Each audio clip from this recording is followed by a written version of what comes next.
Hello, my children. Mama is back from vacation. Now, before you ask, Coley, what the heck are you drinking? Why is it blue? I'm concerned for you. Don't worry about it. The night is young, and I'm gonna need it to talk about this season of Voltron. I'll give you a little hint, though, just because I like you guys. If you like pina coladas and getting caught in the rain. Alright, so first things first.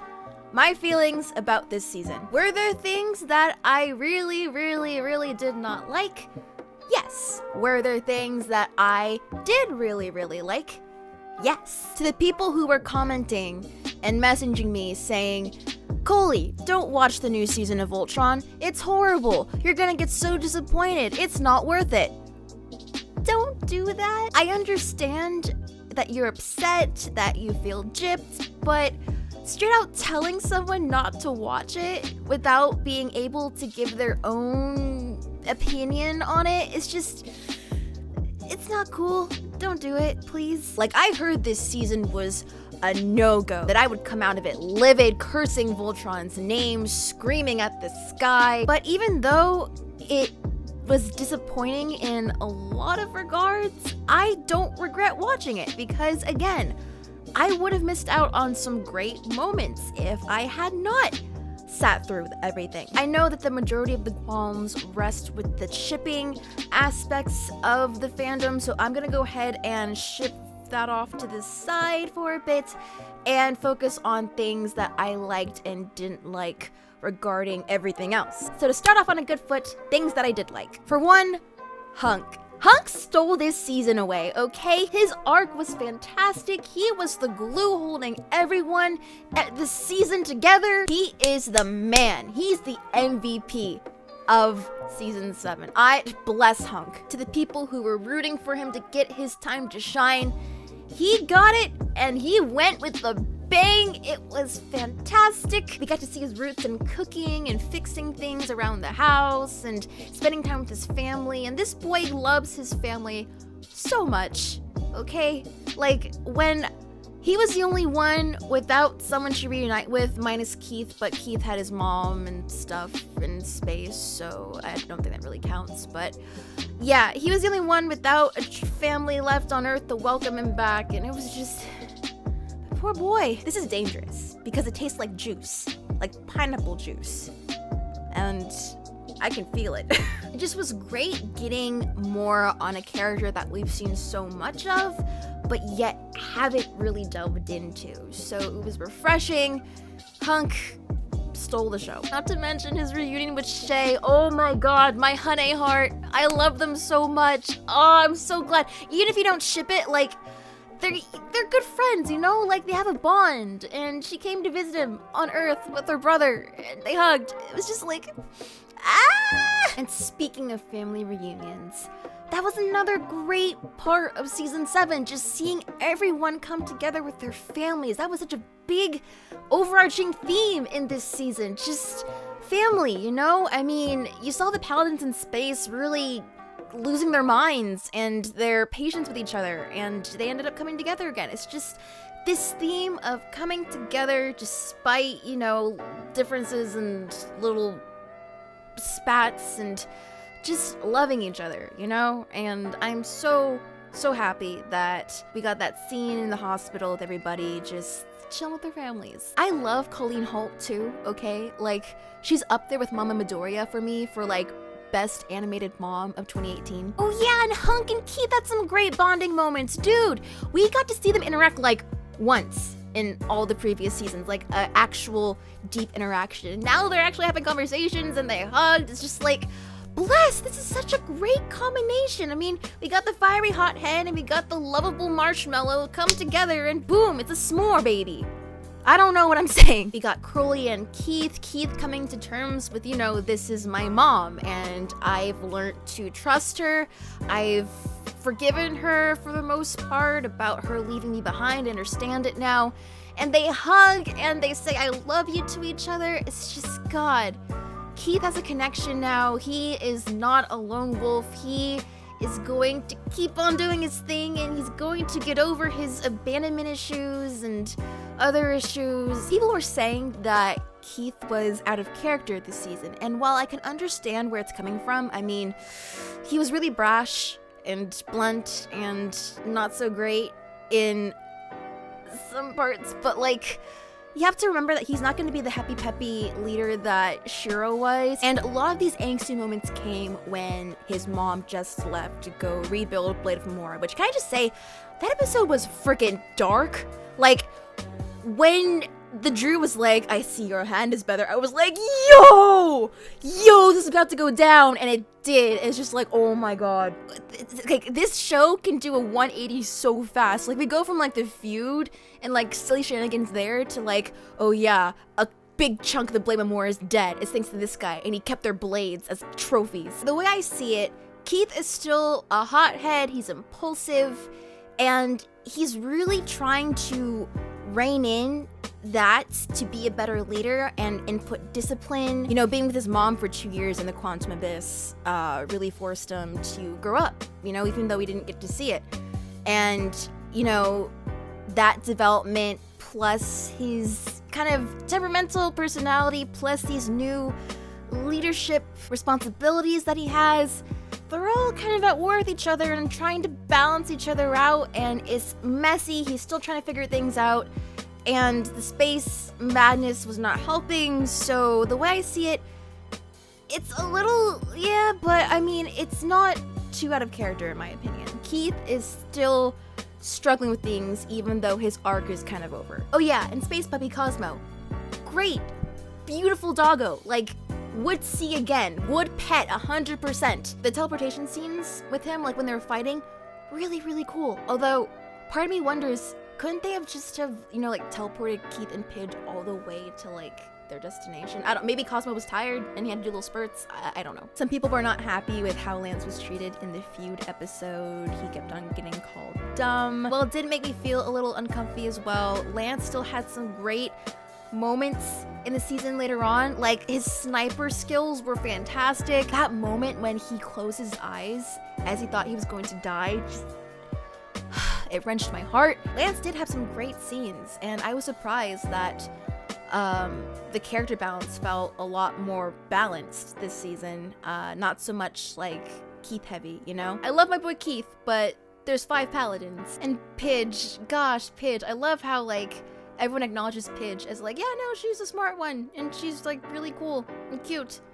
I love her. Can we just go back and remember that Pidge tackled an interdimensional god? And with the plot of the season, it was split into 2 parts. There was the voyage arc when they were making their way through space, trying to get back to Earth, and then the saving Earth arc when it was like, okay, this is the history of what happened when they were gone, now they're back, and now they gotta save the Earth from the Galra. Even though it was a little lengthy for my liking, I still think it was important to have all of that history, just because if they suddenly jumped in and was like, oh, yeah, Earth is under attack, this is all the stuff that happened, let's go kick some Galra butt, it would have felt very rushed, very cheap, and I would have been like, the pacing is off! It's good that they did dedicate time to exploring what the garrison's been up to, what the Holts have been up to, and how they've been running their defenses, but it was a little lengthy. Again, gotta love the Holts though. Oh my god, like Sam Holt, he was taking names on Earth in the Galaxy Garrison. He was making things work. Even though I was like, wait, what? You built this giant ass ship and it doesn't even work, and you're just like, okay, let's move on to other things now. Too bad. There are so many other cute moments too, like Pidge playing video games in her cockpit, Keith and Lance choosing each other for the feud game. The feud episode was a little weird.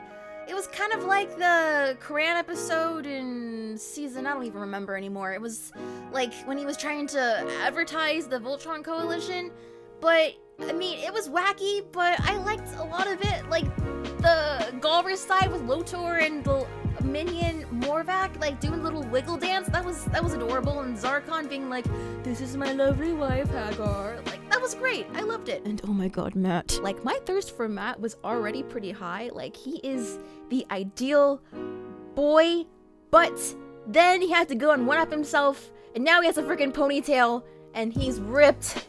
And it's like, Be still, my heart! Romel's so cute too. Like, she's just running around trying to figure things out, and her and Hunk bonding over adventure's not fun.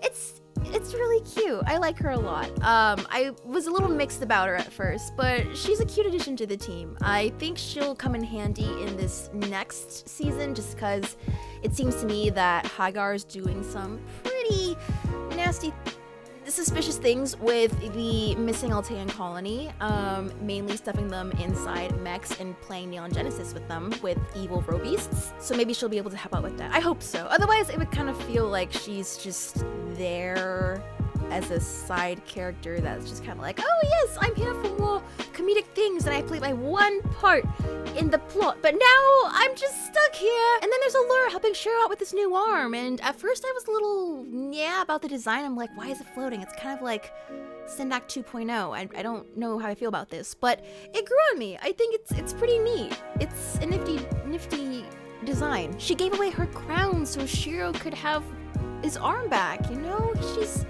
She's a sweet girl, and that was a really touching scene. There were a lot of great bonding moments between the paladins. Like, some really good bonding moments. And even though they weren't big, they were there. They were scattered in between. So I thank the crew for that. And now to get to the things that bugged me. 1, the season was 13 episodes, and the pacing felt a lot better. It wasn't as rushed, but it almost felt too long. Like, by the 12th episode, I was like, this is still going on?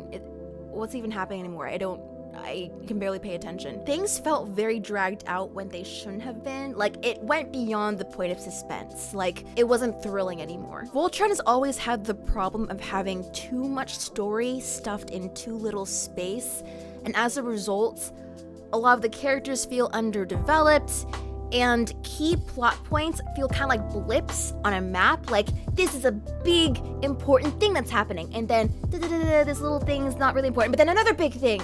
But those little things feel like you're skipping over the stuff. So, like, you're kind of skipping to these big plot points with some squiggles in between.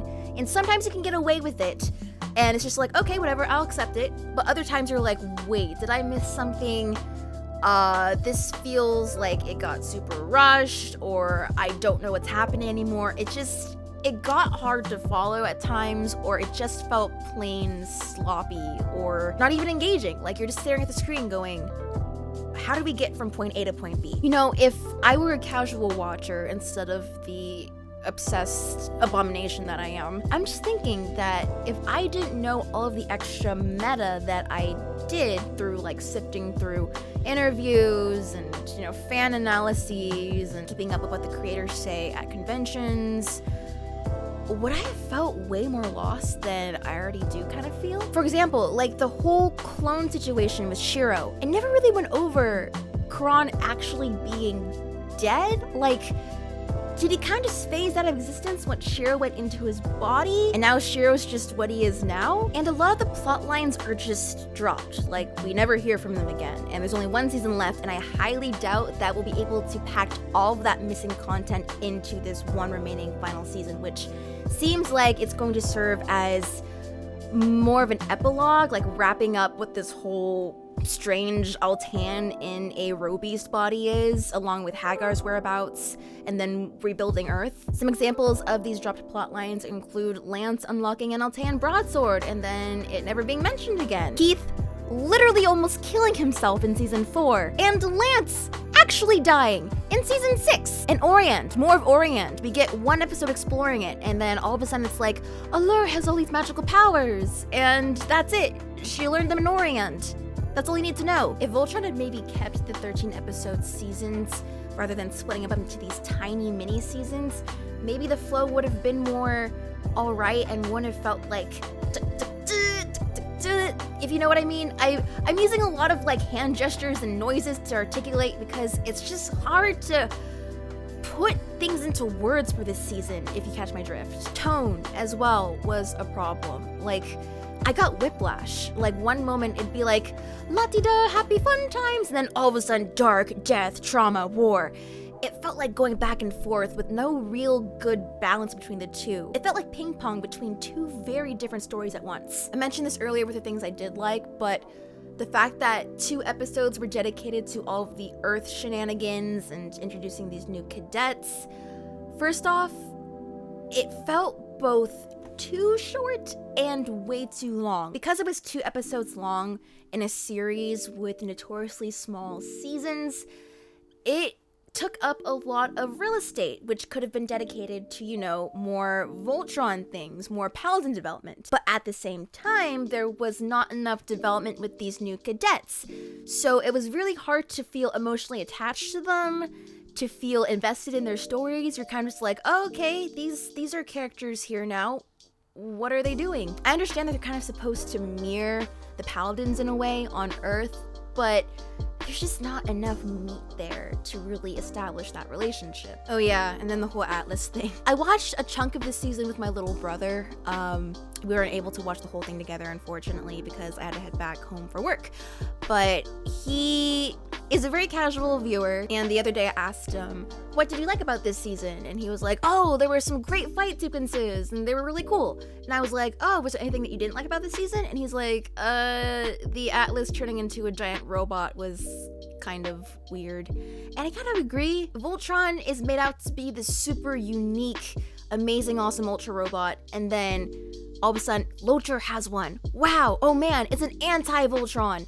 And then all of a sudden, everyone has a robot. It was cool to watch animation-wise, and it was like, whoa, epic, but it just was like, really? Like, it's another giant robot? It just really puts Voltron in a shadow now, and I don't like that. All right, and now for the controversial issues with this season. Adam getting killed off. Adam getting killed off after little to no screen time, after a huge hullabaloo was made about him at conventions, on social media. They were all over the place saying, meet Adam, Shiro's significant other, or meet Adam, Shiro's ex-almost husband. Promo art on Netflix, fan art galore, and the new season comes out and Adashi's dead in like 2 minutes. If you were a casual viewer, you may not even pick up on the subtext at all. Like, my brother looked at me after that, Shiro, what am I to you scene? And he was like, is this like a gay moment? Is this getting gay? And then we see Adam dying and Shiro mourning him at his memorial. With that little content, what was even the point? Like, if they hadn't come out and made a huge fuss about this being some great representation, I understand that it's a show about war, about loss, about trauma, but the fact that it was so hyped up just to crash and burn so quickly after all that bolstering, it's not right. Adam was a plot point in Shiro's story to show that Shiro was not straight. They broke up, and Adam being gone does not devalue Shiro as being a member of the LGBT community. But yeah, this whole situation is just a big mess. I get where all the sides are coming from. It's just, I feel that if they kept this more on the down low and kind of maybe talked about it after this was all over, it would have ended better instead of really pumping everybody up only to disappoint them. So all the people who had their hearts broken by this, who were disappointed and had their hopes dashed, I am very, very sorry.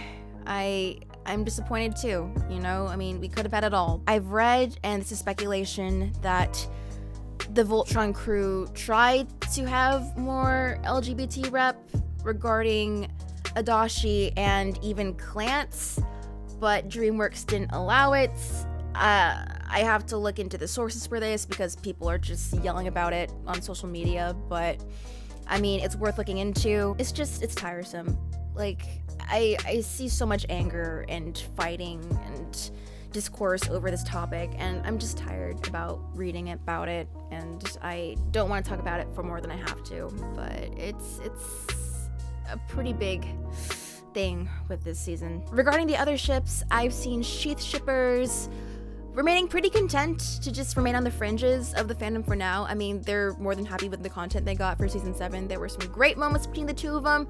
Even though I don't ship Sheath, I still really value their relationship. I think they're very, very important and close with each other, and it's just great to see. Keith saved Shiro's ass twice this season. I don't even know how many times he's done that now. Flashbacks between the two of them as well. God, I love me a good flashback, and getting to know the backstory between the two and how they met and how they became so close.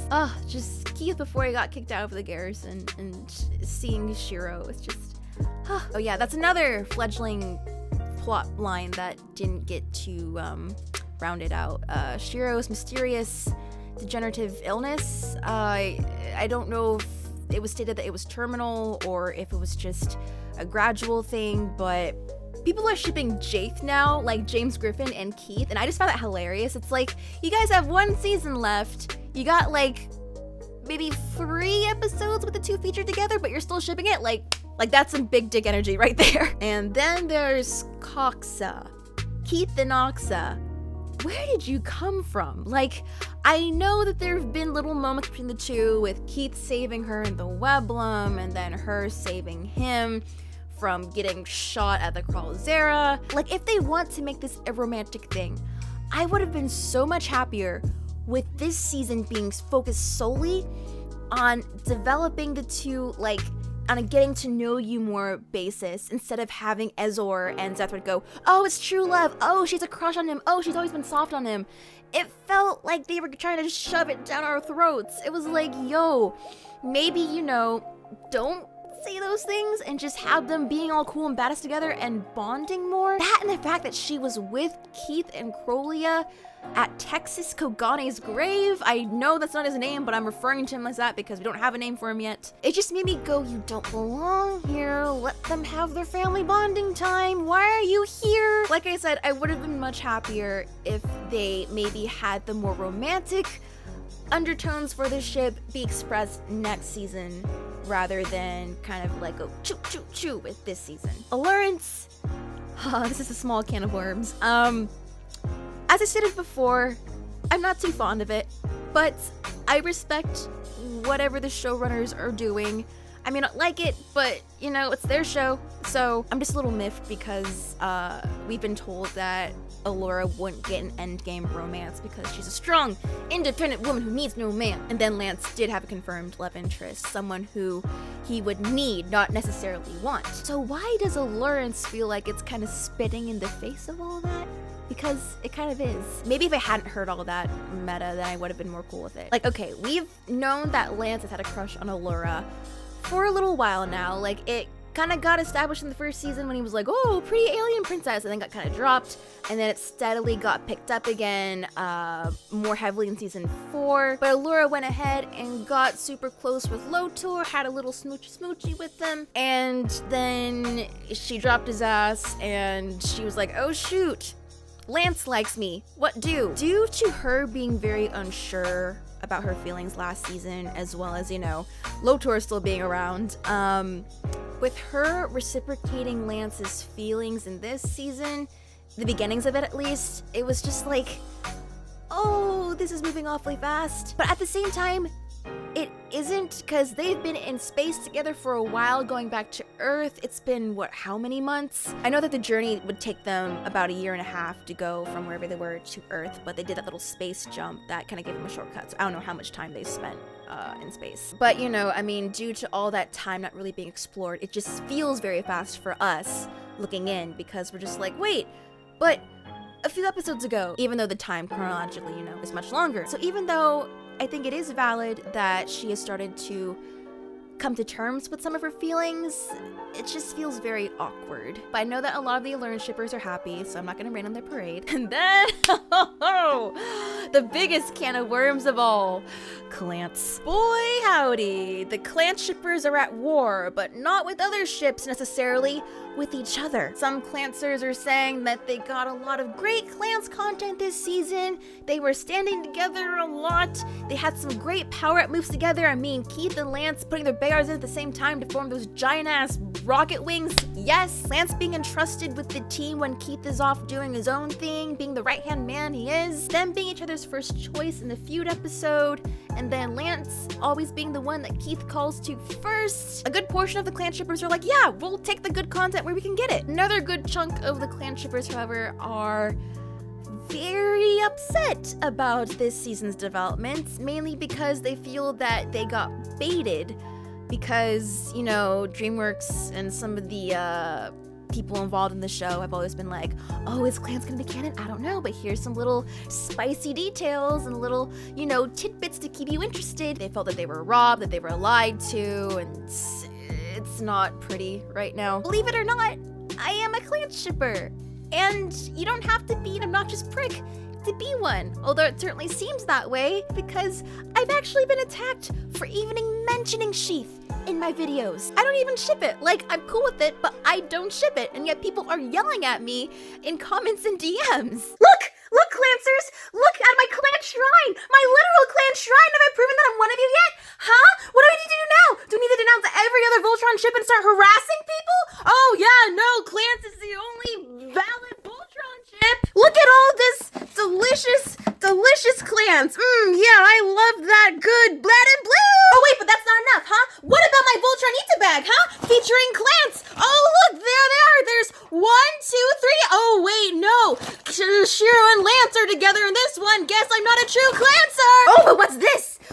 It's Keith and Shiro. Oh, well, I gotta get rid of this ASAP. No, can't have that here. Yeah, no. Guess what, toxic clan shippers? You can love Clans a lot, as evidence here, and not be a huge prick about it. Clans gives me so much joy. There's nothing I enjoy more than sneakily trying to read Clans fanfiction on the bus on the way home from work. I think there's a lot of great potential for the two of them, both individually and together as a unit. But if you get to the point where you're harassing your fellow shippers over your ship, it's gone way too far. There's a thing going on with the Clancers right now called Defenders of Tomorrow, or DOT. And it's wrongly called a reboot. It's supposed to be an AU, a cyberpunk AU sort of thing, with a ship called Leo, a ship between Leo and Akira, which are this AU's equivalents of Clans. A lot of people have finally come to terms with Clans 99.9999999999999% not being canon, so they have made this AU where they are a couple. I think it's a great idea. I think it's really adorable, but I feel bad for the creators because people are attacking them just for making this AU where they just want the representation. But I'm also not cool with people shoving Defenders of Tomorrow in the Voltron crew's faces going, see, this is gonna be so much better than Voltron. This is going to be what Voltron could have been, but you it up. Even the subsections of the Voltron fandom are a mess. I say this in like every Voltron review I make, but respect other people's ships, please. It's human decency. It's all fiction, guys, come on. And if by some comet miracle or someone wishing on a star and it coming true, Clans does end up being canon, I don't think I would be happy with it for 2 reasons. Reason 1 is, despite loving Clans with all of my heart, there is a sick part of me that would take pleasure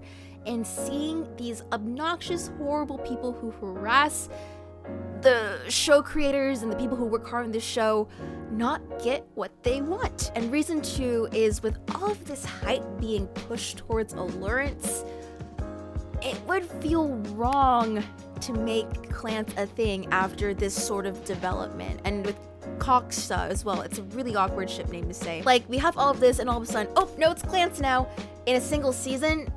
It wouldn't feel right. Like, I know that Keith and Lance's relationship has developed, but due to pacing and time constraints and other really heavy plot things that take precedence, we didn't really get to see a lot of the more, you know, small moments that would have built up to a better Clans happy ending. So making Clans happen in the final season just out of the blue just feels very wrong. And I'll say this loud and clear, you are 100% allowed to disagree with any of the stuff I have said. You are more than welcome to express your discontent. You are entitled to have your own opinion, just as I'm entitled to have mine. So don't go jumping at me screaming about why my thoughts are wrong, okay? You're allowed to disagree. just don't attack me, or anyone else for that matter. This is for all the people in the back. If you're watching Voltron solely for the ships, you're not watching it for the right reasons. A lot of people, I feel, watch Voltron for what they expect rather than what it really is. Hence why they always feel disappointed after each season. And I'm guilty of this. I got so deep into like fandom lore, and it's like, yes, all these beautiful things will happen, and they don't. And it's just like, well, I shouldn't have put my standards that high. So enjoy the show for what it is. It has flaws, for sure, especially with this season. But that doesn't mean that the show as a whole is horrible, okay? You have the right to be disappointed, you have the right to be upset, you have the right to stop watching the show if you want to, but just don't make it out to be more than what it is. Predictions for next season? Oh yeah, Senak's dead. Kinda forgot that happened for a second. It was so quick, like Keith just sliced him like hot butter. Yeah, so I don't remember if it was explicitly stated, but the Galver Empire is kind of not a big problem anymore. So the next season, I think, will mainly serve as an epilogue, hopefully wrapping up some of the loose ends, the loose plot lines that have been dangling around for a while. We'll find out what Hagar is doing with these Altean-powered Neon Genesis robeasts. I hope they don't do another siege on Earth, because Voltron has this habit of kind of recycling some of the same, like, oh no, we're in trouble, wait, this isn't working, but oh, this comes to save the day sort of stuff, like over and over and over again. Because it's 13 episodes, I imagine that they can't spend that much time on the Hagar thing though. I mean, if they did, that'd be kind of actually a little cool, because we get a lot of fleshing out maybe on more of what she learned in Orion and what she's been doing with the Altean colony members and stuff, so it wouldn't feel so rushed. But I think we will get a lot more regarding the Paladins and like what they're doing with Earth. I really hope they do focus on the Paladins. Like, I get that, you know, the cadets are there and stuff, but like, I'm watching Voltron for the Paladins, you know? I'm not watching it for James Griffin. Sorry, James. Maybe we'll get a beach episode on Veridoa Beach. That'd be cool. That could be like the quirky, silly, wacky episode for the season. We get to see how Alteans react to beach balls and if they sunburn. So yeah, the main things for season 8, I believe, are Hagar's doings, rebuilding Earth, wrapping up some of the loose plot lines, and more bonding. Overall, I'd say I'm more happy with the first half of the season, the space traveling arc, rather than the second half. I got kind of bored at the end, like I said earlier. I gotta say that probably the first episode is my favorite, and then the one with Call captured and the druid killing the Wavamora members was very dark, but also kind of cool. The one where they were just floating in space for a while. People complain that it was boring, but I actually kind of liked it. Like, I love episodes that focus on characters' psychological problems and, you know, enemies. And that space manta ray, that thing just struck so much fear into my heart. I love it. I'm just wondering though, is the Galver Empire going to kind of just dissolve now? It'd be cool if it did. We get to see a new government take place, I guess. But yeah, it'd be cool if they could dig into that a little bit as well. The blue drink is all gone. I could have made a Nunville joke when I had it. Oh well. Alright, I'm sleepy. I've talked about Voltron a lot, so I'm gonna go ahead and call it there. But thank you so much for watching this analysis / mini review on season 7. If you have any opinions that you would like to voice in the comments, things you agreed on, things you disagreed on, then please leave them down below. If you would like to share any moments or episodes that you really liked or didn't like, then feel free to add those, as well as any predictions that you might have for the finale. I have no idea when the finale will drop. It seems to be that they're going to wrap up Voltron by the end of this year, so I'm assuming, because it's going to be 13 episodes, maybe October, November. But yes, thank you for watching, and I will see you next time, either in my next video or in my next Voltron season review.